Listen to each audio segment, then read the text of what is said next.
The Time Machine. Chapter 4. In another moment we were standing face to face, I and this fragile thing out of futurity. He came straight up to me and laughed into my eyes. The absence from his bearing of any sign of fear struck me at once. Then he turned to the two others who were following him and spoke to them in a strange and very sweet and liquid tongue. There were others coming, and presently a little group of perhaps 8 or 10 of these exquisite creatures were about me. One of them addressed me.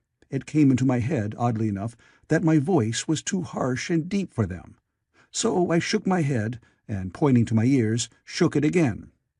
He came a step forward, hesitated, and then touched my hand. Then I felt other soft little tentacles upon my back and shoulders. They wanted to make sure I was real. There was nothing in this at all alarming. Indeed, there was something in these pretty little people that inspired confidence, a graceful gentleness, a certain childlike ease. And besides, they looked so frail that I could fancy myself flinging the whole dozen of them about like ninepins. But I made a sudden motion to warn them when I saw their little pink hands feeling the time machine. Happily, then, when it was not too late, I thought of a danger I had hitherto forgotten, and reaching over the bars of the machine, I unscrewed the little levers that would set it in motion, and put these in my pocket. Then I turned again to see what I could do in the way of communication. And then, looking more nearly into their features, I saw some further peculiarities in their Dresden china type of prettiness. Their hair, which was uniformly curly, came to a sharp end at the neck and cheek. There was not the faintest suggestion of it on the face, and their ears were singularly minute. Their mouths were small, with bright red, rather thin lips, and the little chins ran to a point.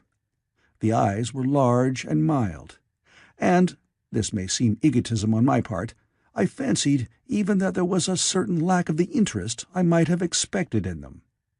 As they made no effort to communicate with me, but simply stood round me smiling and speaking in soft cooing notes to each other, I began the conversation. I pointed to the time machine and to myself. Then, hesitating for a moment how to express time, I pointed to the sun. At once a quaintly pretty little figure in checkered purple and white followed my gesture, and then astonished me by imitating the sound of thunder. For a moment I staggered, though the import of his gesture was plain enough. The question had come into my mind abruptly. Were these creatures fools? You may hardly understand how it took me. You see, I had always anticipated that the people of the year 802,000 odd would be incredibly in front of us in knowledge, art, everything. Then one of them suddenly asked me a question that showed him to be on the intellectual level of one of our 5-year-old children. Asked me, in fact, if I had come from the sun in a thunderstorm.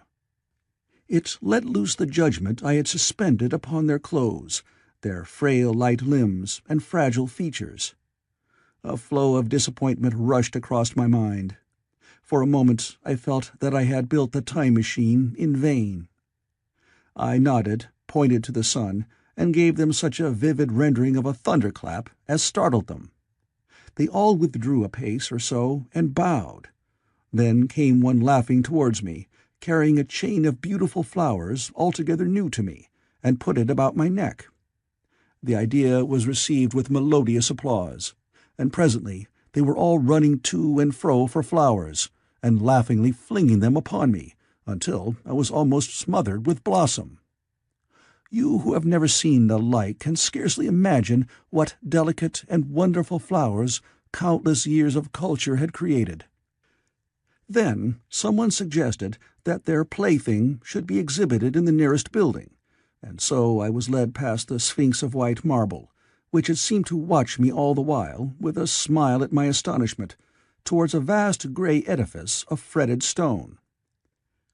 As I went with them, the memory of my confident anticipations of a profoundly grave and intellectual posterity came with irresistible merriment to my mind.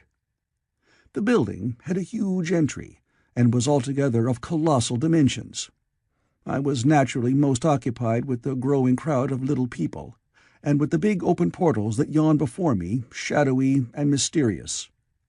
My general impression of the world I saw over their heads was a tangled waste of beautiful bushes and flowers, a long-neglected and yet weedless garden. I saw a number of tall spikes of strange white flowers, measuring a foot perhaps across the spread of the waxen petals. They grew scattered, as if wild, among the variegated shrubs, but, as I say, I did not examine them closely at this time. The time machine was left deserted on the turf among the rhododendrons. The arch of the doorway was richly carved, but naturally I did not observe the carving very narrowly, though I fancied I saw suggestions of old Phoenician decorations as I passed through, and it struck me that they were very badly broken and weather-worn. Several more brightly clad people met me in the doorway, and so we entered, I, dressed in dingy 19th-century garments, looking grotesque enough, garlanded with flowers, and surrounded by an eddying mass of bright, soft-colored robes and shining white limbs, in a melodious whirl of laughter and laughing speech. The big doorway opened into a proportionately great hall hung with brown. The roof was in shadow, and the windows, partially glazed with colored glass and partially unglazed, admitted a tempered light. The floor was made up of huge blocks of some very hard white metal, not plates nor slabs, blocks, and it was so much worn, as I judged by the going to and fro of past generations, as to be deeply channeled along the more frequented ways. Transverse to the length were innumerable tables made of slabs of polished stone, raised perhaps a foot from the floor, and upon these were heaps of fruits. Some I recognized as a kind of hypertrophied raspberry and orange, but for the most part they were strange. Between the tables was scattered a great number of cushions. Upon these my conductors seated themselves, signing for me to do likewise. With a pretty absence of ceremony, they began to eat the fruit with their hands, flinging peel and stalks, and so forth, into the round openings in the sides of the tables. I was not loath to follow their example, for I felt thirsty and hungry. As I did so, I surveyed the hall at my leisure. And perhaps the thing that struck me most was its dilapidated look. The stained glass windows, which displayed only a geometrical pattern, were broken in many places, and the curtains that hung across the lower end were thick with dust. And it caught my eye that the corner of the marble table near me was fractured.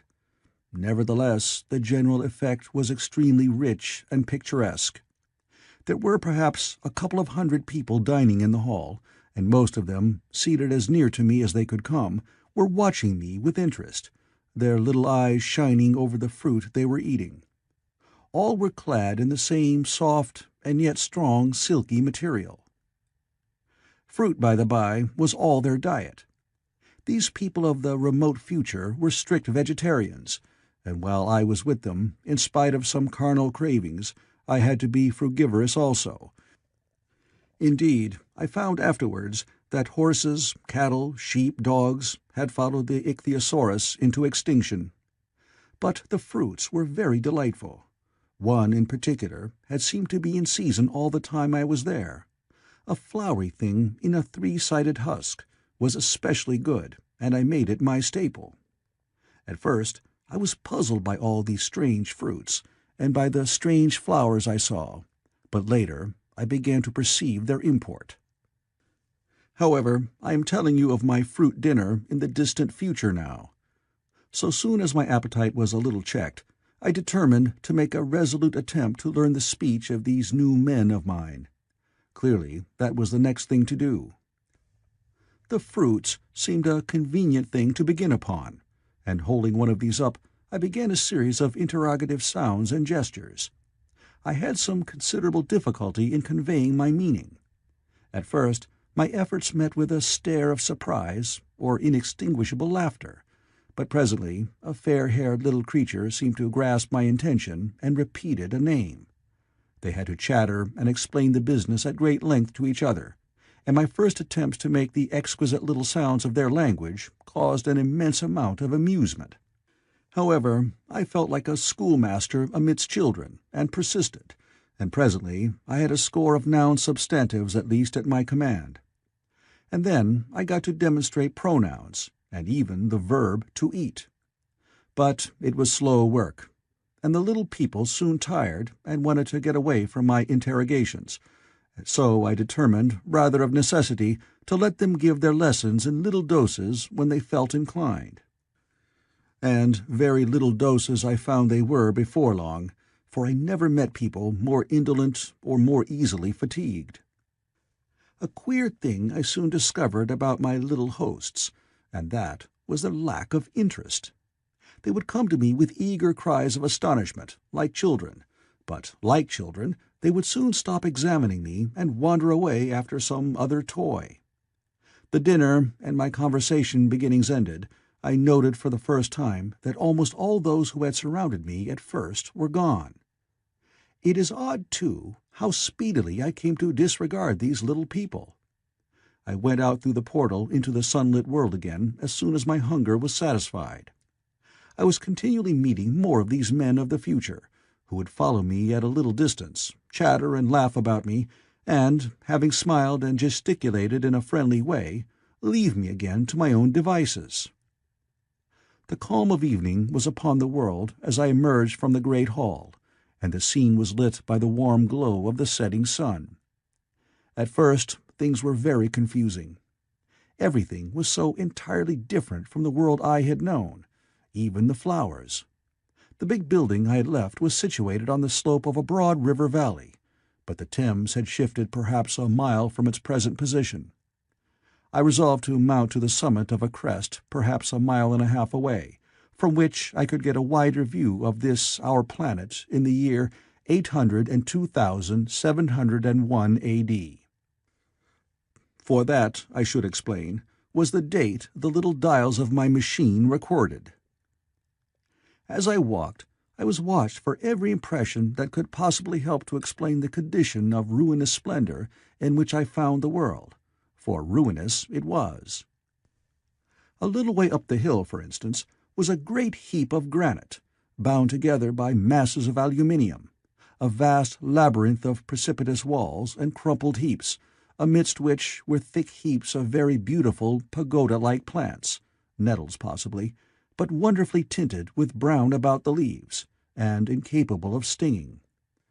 It was, evidently, the derelict remains of some vast structure.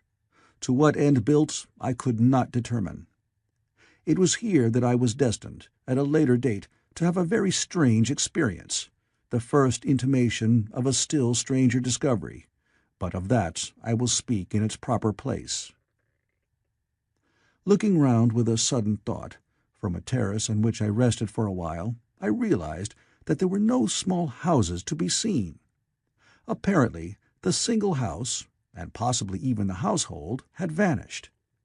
Here and there among the greenery were palace-like buildings, but the house and the cottage, which formed such characteristic features of our own English landscape, had disappeared. Communism, said I to myself. And on the heels of that came another thought. I looked at the half-dozen little figures that were following me. Then, in a flash, I perceived that all had the same form of costume, the same soft, hairless visage, and the same girlish rotundity of limb. It may seem strange, perhaps, that I had not noticed this before, but everything was so strange. Now I saw the fact plainly enough. In costume, and in all the differences of texture and bearing that now mark off the sexes from each other, these people of the future were alike, and the children seemed to my eyes to be but the miniatures of their parents. I judged, then, that the children of that time were extremely precocious, physically at least, and I found afterwards abundant verification of my opinion. Seeing the ease and security in which these people were living, I felt that this close resemblance of the sexes was, after all, what one would expect, for the strength of a man and the softness of a woman, the institution of the family, and the differentiation of occupations are mere militant necessities of an age of physical force. Where population is balanced and abundant, much childbearing becomes an evil rather than a blessing to the state. Where violence comes but rarely and offspring are secure, there is less necessity, indeed there is no necessity, for an efficient family, and the specialization of the sexes with reference to their children's needs disappears. We see some beginnings of this even in our own time, and in this future age it was complete. This, I must remind you, was my speculation at the time. Later, I was to appreciate how far it fell short of the reality. While I was musing upon these things, my attention was attracted by a pretty little structure, like a well under a cupola. I thought in a transitory way of the oddness of wells still existing, and then resumed the thread of my speculations. There were no large buildings towards the top of the hill, and as my walking powers were evidently miraculous, I was presently left alone for the first time. With a strange sense of freedom and adventure, I pushed on up to the crest. There I found a seat of some yellow metal that I did not recognize, corroded in places with a kind of pinkish rust, and half smothered in soft moss. The armrests cast and filed into the resemblance of griffins' heads. I sat down on it, and I surveyed the broad view of our old world under the sunset of that long day. It was as sweet and fair a view as I have ever seen. The sun had already gone below the horizon, and the west was flaming gold, touched with some horizontal bars of purple and crimson. Below was the valley of the Thames, in which the river lay like a band of burnished steel. I have already spoken of the great palaces dotted about among the variegated greenery, some in ruins and some still occupied. Here and there rose a white or silvery figure in the waste garden of the earth.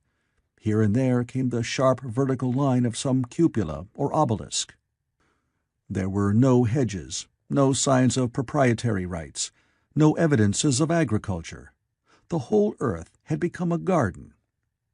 So watching, I began to put my interpretation upon the things I had seen, and as it shaped itself to me that evening, my interpretation was something in this way.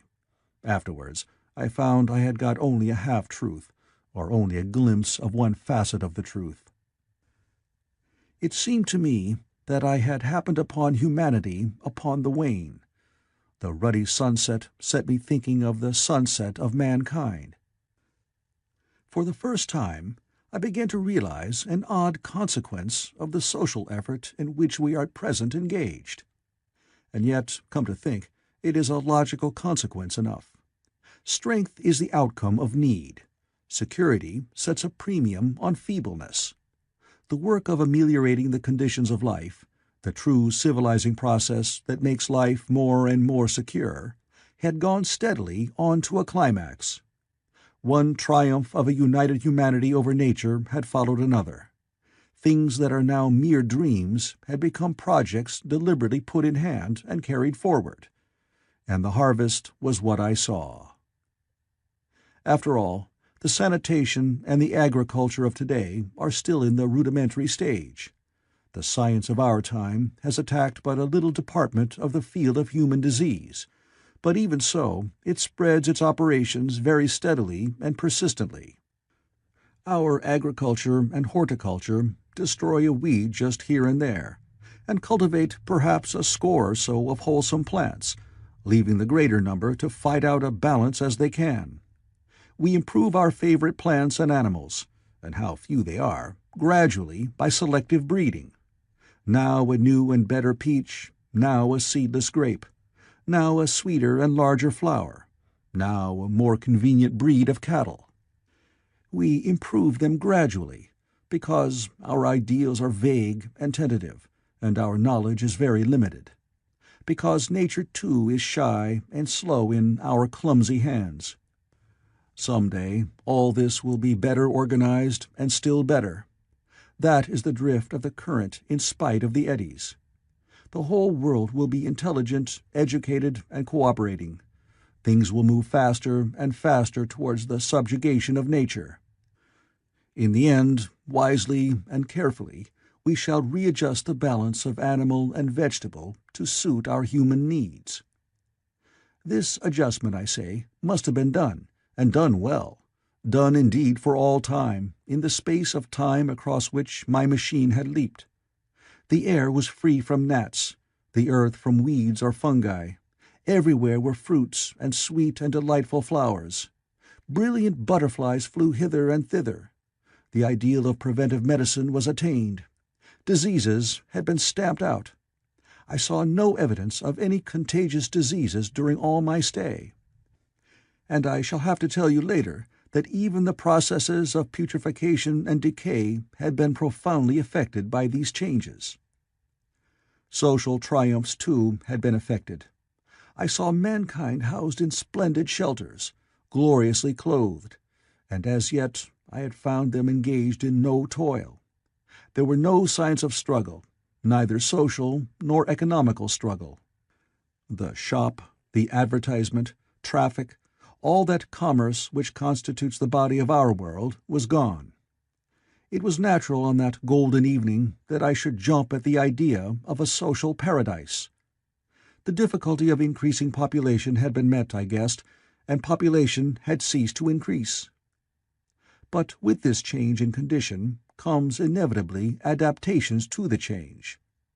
What, unless biological science is a mass of errors, is the cause of human intelligence and vigor? Hardship and freedom. Conditions under which the active, strong, and subtle survive, and the weaker go to the wall. Conditions that put a premium upon the loyal alliance of capable men, upon self-restraint, patience, and decision. And the institution of the family, and the emotions that arise therein, the fierce jealousy, the tenderness for offspring, parental self-devotion, all found their justification and support in the imminent dangers of the young. Now, where are these imminent dangers? There is a sentiment arising, and it will grow, against connubial jealousy, against fierce maternity, against passion of all sorts. Unnecessary things now, and things that make us uncomfortable, savage survivals, discords in a refined and pleasant life. I thought of the physical slightness of the people, their lack of intelligence, and those big, abundant ruins, and it strengthened my belief in a perfect conquest of nature. For after the battle comes quiet. Humanity had been strong, energetic, and intelligent, and had used all its abundant vitality to alter the conditions under which it lived. And now came the reaction of the altered conditions. Under the new conditions of perfect comfort and security, that restless energy, that with us is strength, would become weakness. Even in our own time, certain tendencies and desires, once necessary to survival, are a constant source of failure.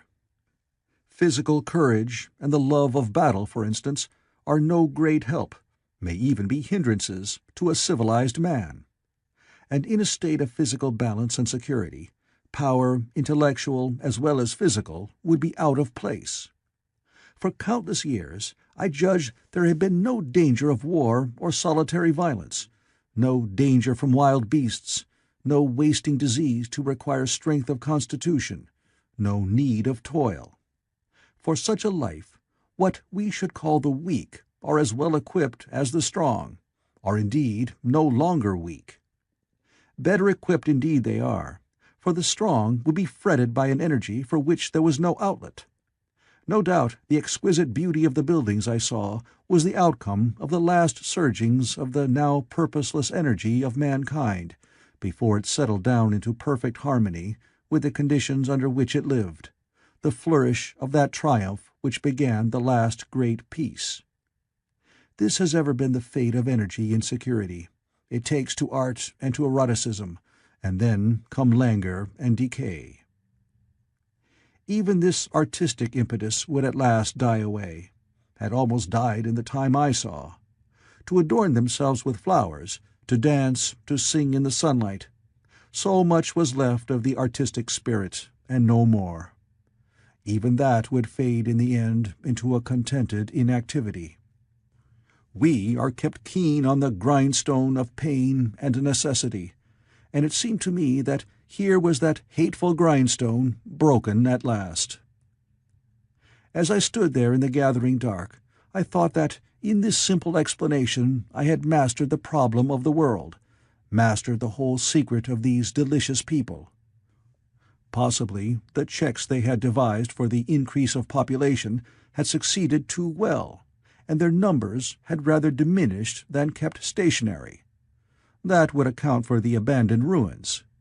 Very simple was my explanation, and plausible enough, as most wrong theories are. End of Chapter 4.